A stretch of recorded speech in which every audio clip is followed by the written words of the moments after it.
Okay, here's a visual of the 1979 Ford Bronco after I've been out of town on vacation for 2.5 weeks. So this truck has been sitting here in my garage for 2.5 weeks, and I just wanted to show you the process of starting it, even though it has not been run in that long, to show you how good a shape the engine is in.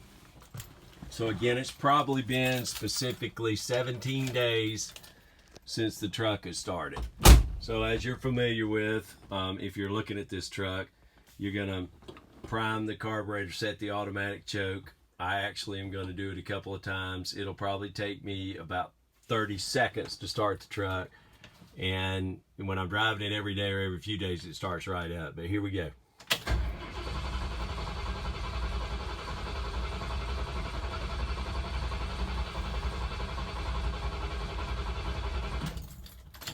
Okay, so then I do that, let it go, prime it one more time.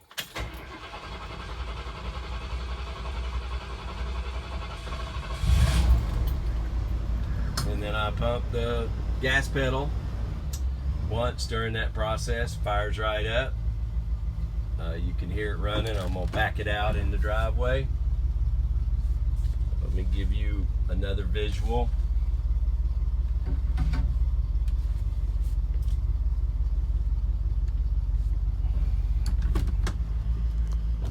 Put it in, setting the emergency brake. And now I'm coming around, and I just want to show you this. So here is the, now there's some leaves underneath here, but this is the garage floor.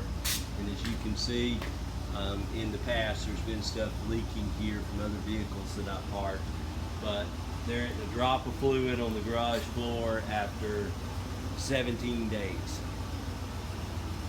So one other bit of this, just open it up, showing you the engine.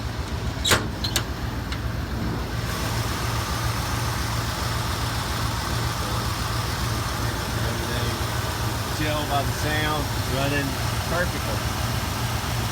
That's it, 1979 Ford Bronco. So here's another video. I want to point out just the different body issues that might be here.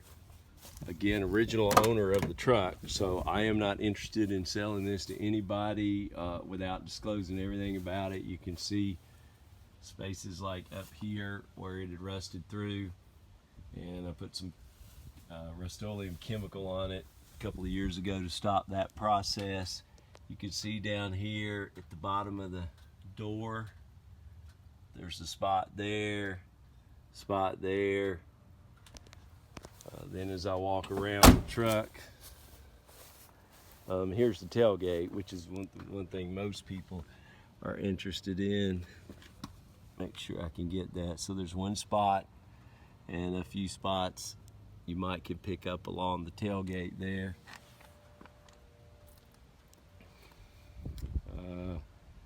Then we have just some surface rust issues from little dings here and there. There's an ongoing issue with Broncos with the water that comes down with that removable cap that's there. Then you get into this issue up here, and then there's some along the windshield right there, coming down the side just a little bit. I'm also going to open this door, show you the same thing. I had the truck broken into years ago, somebody with a screwdriver, some kids in the neighborhood, turns out. So they right there, some more rust underneath there. I'm going to show you this door down here. So you've got the same type of things under the door here. I'm also going to lower this back window here. Now every once in a while, one of the things with this truck is this key that lowers the back window. Sometimes that doesn't work. I still have to problem solve that. The one up on the dashboard always works. but you've got some issues with rust, significant rust back here with a hole down in the back bed. All that stuff can be replaced if anybody was interested in it, but I load stuff in here all the time. Just to let you know, that's the rust situation there. Let me raise this back up, and then I'll come around and show you the driver's floorboard is here. And so you have that is, I don't know if you could tell that, but that's rusted through. There's been one plate that was welded in there years ago, so I have no problem with it being sturdy up in there. I'm also going to look underneath the vehicle. So what you have here is what I call classic surface rust.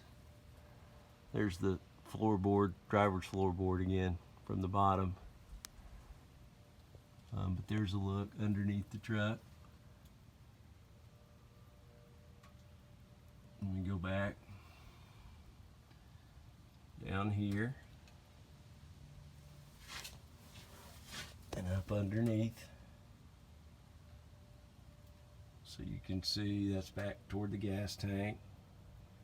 No significant issues anywhere. All of the, bushings, rubber bushings really need to be replaced if you wanted to upgrade it and get it riding as smoothly as it used to. Let's go under the passenger side. Just again, the same look there, except no problems with the floorboard on the passenger side.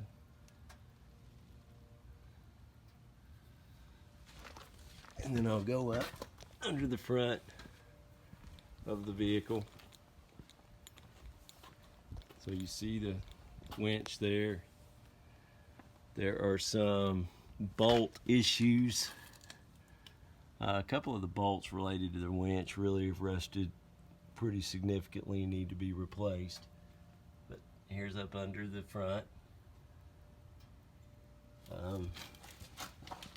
There is a little bit of transmission fluid leaking right now. I've got to take that. I had the radiator replaced, so those clamps aren't as tight as they need to be, so I've got to solve that problem. But again, that was just a tweaking of a repair job that has to be done. So there's up under, you can see some rust in that bolt right there, that one there. So these need to be replaced. And that's pretty much the rust issues with the truck.